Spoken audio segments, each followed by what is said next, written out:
Okay, here's my little drones by us. It is a pretty small, very inexpensive little drone. Fits right in the palm of your hand.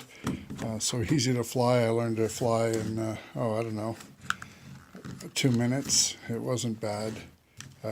Good thing about the app that you fly it on, it has like 3 modes, like real beginner mode, so it goes slow so you don't make a big mistake. As you can see, it just kind of expands out. You don't have to worry about the propellers because as soon as they spin, they go out straight. Yeah, it's kind of nice, but it goes real compact. You have a couple of cameras here. One is the video camera. One is the one that actually uses to navigate and keep its position. I don't know the technology, but it knows where it is, and I actually flew it in the wind, and it stayed right where it was supposed to be. I didn't have to worry about adjusting it. It actually adjusted itself. Turn it on, just that little button. It does have a little USB, so when you transfer the video that you're going to see here, you transfer it via USB. I can't open it right now, but it's actually not that hard to open. It's just a little rubber cover over the USB port.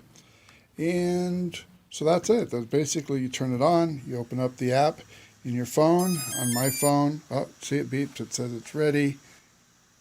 Can kind of hear a little hum there as it's motoring on.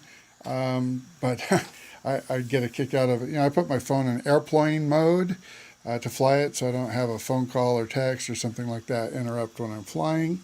But anyhow, you could probably, if you had an old phone, you could just run it off that too. So you don't need like a fancy controller. You just control it right off your phone. It runs off of Wi-Fi. So this drone puts out a Wi-Fi signal, and your phone connects to the Wi-Fi, and you're good to fly. Pretty quick setup.